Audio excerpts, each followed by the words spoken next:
Salut à tous, aujourd'hui dans cette vidéo on va parler évidemment de la démission de Carlos Tavares du groupe Stellantis. Donc c'était un PDG qui était installé depuis très longtemps et donc dans cette vidéo on va regarder déjà un petit peu quel est l'impact de cette démission sur le groupe Stellantis.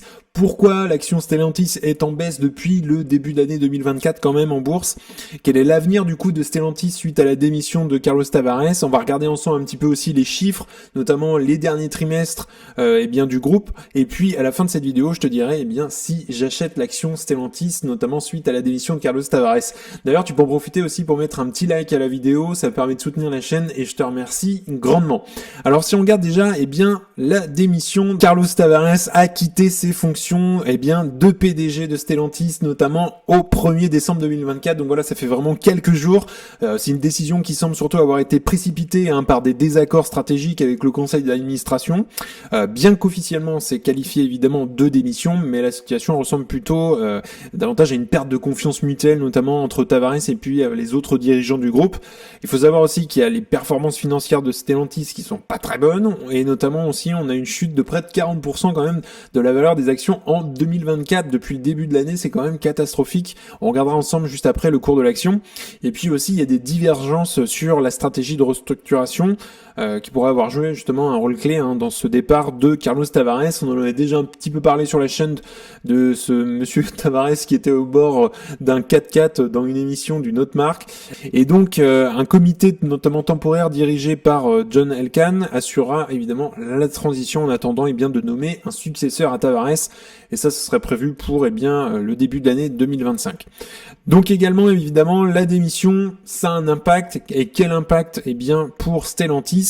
Alors, notamment des perturbations sur la stratégie, notamment puisque Carlos Tavares était connu pour son approche rigoureuse en matière notamment de gestion des coûts et son rôle clé dans la fusion réussie notamment de Fiat et de Chrysler.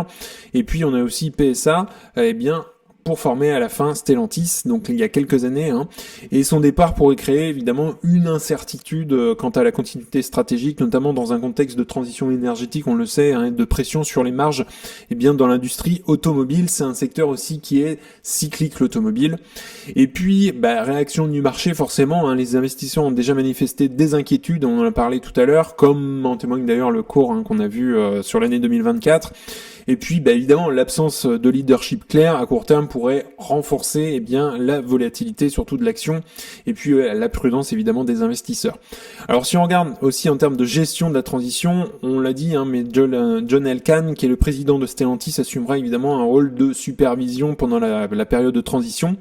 Mais l'absence de remplaçant immédiat pourrait ralentir évidemment certaines décisions stratégiques cruciales, notamment sur l'électrification et les investissements technologiques au sein de Stellantis. Également un impact culturel, puisque Carlos Tavares a joué un rôle important dans l'intégration culturelle entre Fiat Chrysler et puis le groupe PSA, et son départ pourrait évidemment raviver des tensions internes, en particulier notamment dans un groupe aussi diversifié en termes de marque et de marché. Cependant, certains experts notent la structure solide de Stellantis quand même, avec une feuille de route technologique claire, notamment sur les plateformes électriques. Ça pourrait limiter évidemment les effets négatifs à long terme si un successeur compétent est rapidement nommé, et on regardera ça ensemble bien évidemment. Alors en bourse, si on regarde le cours de l'action, on a un joli escalier qui descend sur Stellantis depuis le début de l'année 2024. On a commencé à peu près, on enlève la pub, à peu près au cours de 20 € l'action en début d'année. On a fait un point le plus haut le 25 mars à peu près à 27 € l'action. Et puis depuis, on fait que de dégringoler, et là on a une perte de plus de 50% quand même, et on est autour des 11-12 € aujourd'hui. On stagne depuis à peu près fin septembre, début octobre, on est dans la même tranche autour des 12 €, 11 € l'action. Ça n'a pas trop réagi suite à la démission de Carlos Tavares. On n'a pas eu une grosse baisse non plus, mais on est toujours dans ce range autour des 11-12 €. Alors si on regarde évidemment pourquoi ça baisse ce cours de l'action, évidemment il y a plusieurs raisons, notamment on en a parlé, mais les performances financières. Le groupe avait mis notamment un investissement sur ses bénéfices, les profit warning d'ailleurs de septembre 2024, qui indiquaient notamment des difficultés en Amérique du Nord, une pression aussi sur les marges due à la concurrence accrue et aussi à des coûts élevés. Donc ça provoque une baisse significative du cours de l'action évidemment amplifiée par un climat économique global qui est assez difficile pour l'industrie automobile en ce moment. Et également, deuxième point, une transition coûteuse vers l'électrique. Stellantis investit massivement dans le développement de véhicules électriques et de nouvelles technologies comme des batteries à haute densité énergétique et puis des systèmes de conduite autonomes. On a Tesla évidemment qui est bien en avance, et puis ces dépenses importantes, bien qu'indispensables forcément à long terme, pèsent temporairement sur la rentabilité du groupe. Et également, si on regarde les sentiments du marché, on a la volatilité surtout du secteur automobile, combinée aussi à des ventes en baisse dans certaines régions, qui a également renforcé les craintes des investisseurs depuis le début de l'année 2024, je le répète, mais Stellantis a perdu environ 40% de sa valeur, et même un peu plus depuis quelques semaines. Et évidemment, ça a traduit des inquiétudes quant à sa capacité à maintenir ses marges, à s'adapter surtout rapidement à la transition énergétique. Donc bon, malgré ces défis, Stellantis continue évidemment d'innover, notamment avec des projets de véhicules électriques, notamment chez Jeep, qui est prévu pour 2025, et puis d'autres innovations qui pourraient améliorer sa position à long terme. Cependant, évidemment, le marché en ce moment, il reste prudent. Dans l'immédiat, c'est vraiment du court terme, moyen terme, mais sur le long terme, évidemment, Stellantis devrait être encore là, même s'il y aura évidemment un peu de casse sur le marché de l'automobile. Il y a des marques qui vont pas tenir sur le long terme. Donc, quel avenir maintenant? Pour le groupe Stellantis, évidemment, ça va être cette transition vers les véhicules électriques, puisque Stellantis, on le sait, ils investissent massivement dans l'électrification avec des projets notamment de nouvelles plateformes dédiées aux véhicules électriques et des modèles innovants tels que le Jeep Recon qui est prévu justement pour 2025. L'objectif est de proposer justement une gamme de véhicules électriques couvrant tous les segments avec des autonomies accrues et des coûts compétitifs. Cependant, évidemment, ces investissements impliquent des coûts importants à court terme qui pèsent forcément sur les marges. Deuxième point, évidemment, ça va être les défis financiers, puisque le groupe a récemment émis un profit warning révélant des performances décevantes en Amérique du Nord, avec une pression aussi sur les marges. Évidemment, la restructuration et puis l'optimisation des coûts seront cruciales pour stabiliser la situation financière. À cela, évidemment, s'ajoutent les incertitudes liées à l'économie mondiale, aux tensions aussi sur les chaînes d'approvisionnement. Et également, la stratégie d'innovation, Stellantis mise également sur des technologies comme la conduite autonome, même s'ils sont pas leaders dans le domaine aujourd'hui, et des solutions aussi avancées pour la mobilité durable. Le groupe prévoit aussi de lancer des modèles dotés aussi de batteries haute densité et de systèmes d'aide à la conduite avancée, ce qui pourrait évidemment renforcer sa compétitivité, et il vaudra mieux qu'ils partent aussi dans ce chemin-là. Également, on a le leadership post-Tavares, suite à la démission de Carlos Tavares, ça crée une incertitude, mais la nomination d'un successeur compétent et aligné sur les objectifs stratégiques, sera déterminante pour maintenir le cap. Alors aujourd'hui, John Elkann, qui est président de Stellantis, jouera un rôle clé aussi, évidemment, dans cette transition. Donc on verra bien qui sera nommé dans quelques mois pour le groupe Stellantis. Et puis, cinquième point, c'est ce positionnement sur les marchés mondiaux, évidemment, puisque Stellantis doit s'adapter aux dynamiques régionales, évidemment, notamment en Europe, où les régulations sur les émissions sont strictes, et puis en Amérique du Nord, où les véhicules électriques gagnent du terrain. Donc l'expansion en Chine, un marché clé, notamment pour les véhicules électriques, reste un défi stratégique important. Il y a encore des parts de marché à aller chercher pour Stellantis. Alors évidemment, si on regarde les perspectives globales, 2024, évidemment, c'est pas une année facile pour Stellantis. On a le cours de l'action qui baisse, on a des chiffres qui sont vraiment pas très bons, qui sont en ralentissement, mais Stellantis conserve justement un potentiel significatif grâce à son portefeuille de marques qui est assez solide, ses innovations technologiques et son orientation vers la durabilité. Toutefois, évidemment, des résultats positifs dépendront de la gestion efficace de la transition énergétique et puis aussi des défis opérationnels. Donc, un repositionnement stratégique est nécessaire, forcément, et puis des succès sur le marché des véhicules électriques pourraient promettre justement à Stellantis de rebondir sur le moyen et puis long terme, et ça c'est nécessaire évidemment, et il faudra des efforts constants et un environnement économique aussi favorable. Je dis pas que c'est le meilleur moment en ce moment pour l'automobile. Alors si on regarde maintenant les chiffres de Stellantis et ce qu'on a eu notamment les derniers mois, si on regarde un petit peu le bilan de Stellantis, on voit qu'ils ont quand même un petit peu de cash de l'entreprise, même si ça a tendance à être réduit au fil des derniers trimestres. Si on regarde un petit peu la dette totale, on a une dette quand même qui est assez importante et qui est pas en train de se réduire, même si elle a tendance en plus à augmenter surtout depuis 2022. Si on regarde la dette nette, il leur reste un peu de cash à la fin quand même. et donc qui sont en négatif. Si on regarde les comptes de résultats, eh bien on voit qu'on a quand même un chiffre d'affaires qui a pas mal explosé depuis 2021, mais si on regarde en trimestriel, on voit qu'on a quand même un ralentissement du chiffre d'affaires, et parfois il faut regarder un petit peu dans les petites lignes. Alors c'est pareil, la marge brute a ralenti un petit peu, c'est pareil, elle baisse un peu. On a eu quand même un pic parfois à plus de 20% de marge brute, 18, et là dernier trimestre, c'est en semestre, on était à 17%. Si on regarde un petit peu la marge nette, c'est pareil, elle s'écroule aussi, hein. On avait des marges à plus de 10% à un moment donné quand même, autour des 10%, et là on voit le ralentissement, 8%, 6% les derniers. Et donc si on regarde également les actions en circulation, eh bien on voit qu'on a eu une énorme dilution de l'actionnariat encore, donc ça c'est vraiment pas très bon pour les investisseurs. Donc là, ça fait pour une entreprise surtout qui est bien implantée, c'est pas une grosse entreprise technologique de croissance, donc la dilution de l'actionnariat là, elle est un peu moins bonne, je trouve. Si on regarde les flux de trésorerie également, et si on se met en trimestriel, on voit également le ralentissement. On était à 5 milliards, on est passé à 3 milliards, et maintenant début d'année 2024, on est à 2 milliards. Donc voilà, on voit ce ralentissement quand même sur le résultat net. Également, si on regarde en termes de dividendes, donc c'est très variable, hein, c'est pas du tout un dividende croissant. D'ailleurs, si on passe ici, on voit très clairement que Stellantis verse un dividende au gré du temps, hein, ça dépend, parfois elle n'en verse pas du tout, pendant une longue période elle n'en avait pas, elle en a versé un petit peu en 2019, et elle a repris surtout en 2022, avec une légère croissance du dividende, mais on voit surtout la performance, notamment en la comparant d'ailleurs avec le S&P 500, on voit que ça suit, parfois ça fait mieux que le S&P 500, parfois ça repasse en dessous. Là, entre la période 2016-2019, on voit que la performance de Stellantis était bien meilleure que le marché, et ensuite c'était assez similaire, ça fait beaucoup mieux, et on voit que si on va zoomer un tout petit peu sur les dernières années, on voit très clairement qu'il y a un gros décrochage, et là l'entreprise évidemment sous-performe le marché. Donc voilà, c'est vraiment très variable, évidemment, la performance de Stellantis. Et donc on a un dividende qui est quand même pas croissant ici. Alors si on revient ici au free cash flow, on voit le ralentissement au fur et à mesure des free cash flow, et même ils perdent de l'argent. Début d'année 2024, ils ont perdu de l'argent. Donc voilà, c'est vraiment très mitigé pour Stellantis, et ça explique pourquoi le cours de l'action fait que chuter depuis 2024.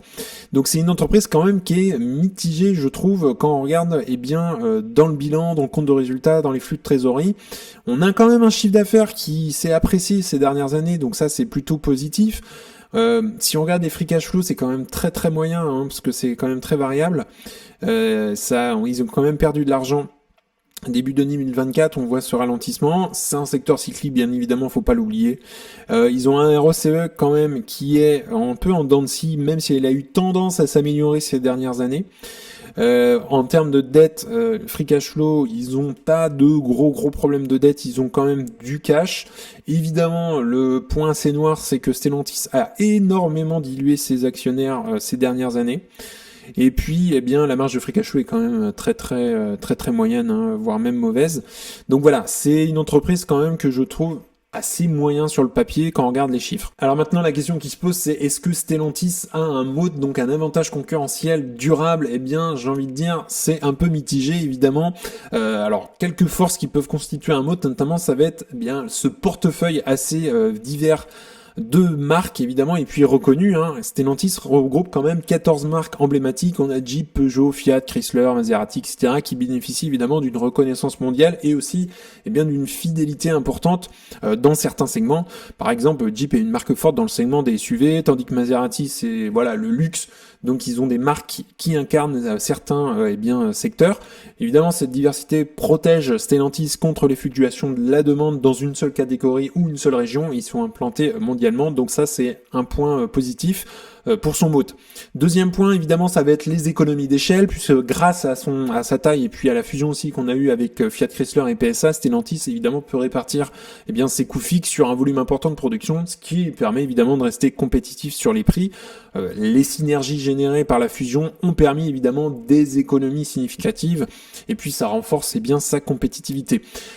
Troisième point, ça va être l'innovation dans l'électrification. Stellantis, on le sait, on en a parlé tout à l'heure, ils investissent massivement dans les véhicules électriques, les batteries avancées, notamment avec ces plateformes, et puis qui promettent aussi une autonomie accrue et puis des temps de recharge réduits. Donc évidemment, la capacité à innover rapidement et puis aussi à offrir des produits différenciés pourrait devenir un avantage concurrentiel important à l'avenir. Et ça, il va falloir le prouver très très concrètement. Et puis également, on a une couverture géographique mondiale, on en a parlé, avec une forte présence notamment en Europe, en Amérique du Nord, évidemment, puisque Stellantis bénéficie d'une diversification géographique qui la protège notamment contre les risques spécifiques à un seul marché. Donc ça, c'est tant mieux, évidemment. Et puis, voilà, il faudrait s'implanter évidemment peut-être un peu plus en Asie.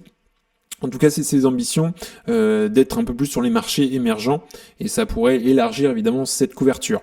Alors, quelques limites maintenant, quelques risques à son mode, ça va être évidemment cette concurrence qui est assez intense dans l'automobile. Il y aura de la casse, c'est sûr, dans quelques années sur certaines marques automobiles.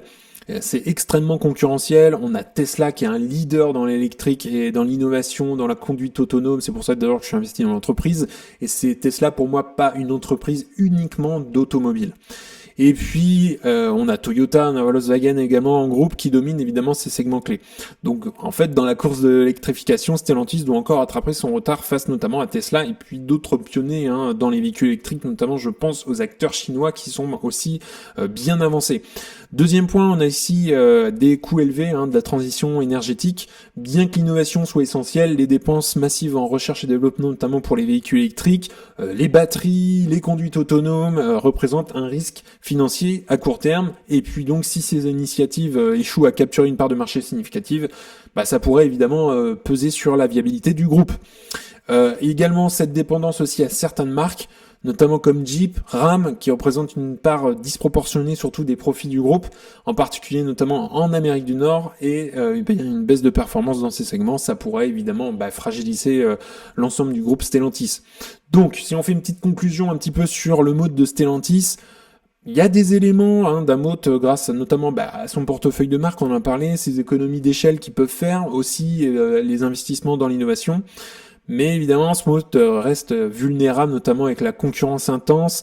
Il y a aussi des défis financiers liés à la transition vers les véhicules électriques. Donc, pour renforcer son avantage compétitif, évidemment, Stellantis devra continuer à innover. Ils n'ont pas le choix, de toute façon, en maîtrisant également les coûts, diversifier aussi peut-être davantage ses marchés et puis les segments de produits. Donc, si on regarde la valorisation maintenant, de Stellantis, on voit que le ratio prix-free cash flow ici, on est actuellement à 4,53, ce qui est quand même très très bas. Si on regarde d'ailleurs la moyenne historique sur 5 ans, elle était à 13,67 pour Stellantis, et puis la moyenne à 10 ans était à 63,85, ce qui laisse quand même dire, je pense, que l'entreprise est plutôt correctement évaluée, voire peut-être même sous-évaluée en ce moment. Cela dit, il faudrait évidemment faire une analyse beaucoup plus approfondie si tu souhaites investir évidemment dans Stellantis. Donc le cours de l'action aujourd'hui est autour des 12 €. Alors petite conclusion, aujourd'hui je ne suis pas investi dans Stellantis, c'est pas une entreprise qui m'intéresse et je vais pas acheter des actions, notamment suite à la démission de Carlos Tavares. On a vu dans les chiffres, c'est quand même très moyen pour moi, je trouve. Et puis on a également un mode qui est aussi fragile également. Et puis c'est un secteur cyclique et Stellantis traverse une période assez compliquée en ce moment. Et puis on a des critères de qualité qui ne sont pas remplis pour moi, notamment le free cash flow qui est quand même très variable. On l'a vu même début 2024, ils perdent de l'argent. Donc l'action, je pense, est peut-être en ce moment peut-être un bon prix. Il faut faire ses analyses et ici je ne donne pas de conseils en investissement. C'est hyper important que tu ailles faire toi tes propres analyses, tes propres chiffres si tu souhaites investir évidemment dans des entreprises et peut-être notamment Stellantis. En tout cas également si tu souhaites accéder à You Can Invest App, donc c'est le premier lien qui est dans la description. Dans ton espace membre tu auras accès notamment à ma watchlist avec les objectifs de prix. Et également tu auras auras accès aux best stocks, donc c'est les meilleures actions à détenir dans ton portefeuille. Tu pourras également faire un discounted cash flow pour estimer le juste prix à payer pour une action, et puis également tu auras accès à des appels vidéo avec moi-même pour analyser ensemble une action, ton portefeuille par les bourses de manière générale. Également, si tu souhaites accéder à Fastgraph, c'est un des sites que j'utilise pour analyser les actions, tu as 25% de réduction lors de l'inscription, et le lien il est également dans la description. En tout cas, on en a fini pour aujourd'hui. N'hésite pas à liker la vidéo, à t'abonner, ça fera grandir la communauté et puis ça me soutient. Si tu souhaites regarder une autre vidéo, tu peux cliquer juste ici. En tout cas, je te souhaite une excellente journée et à bientôt pour une prochaine vidéo. Salut!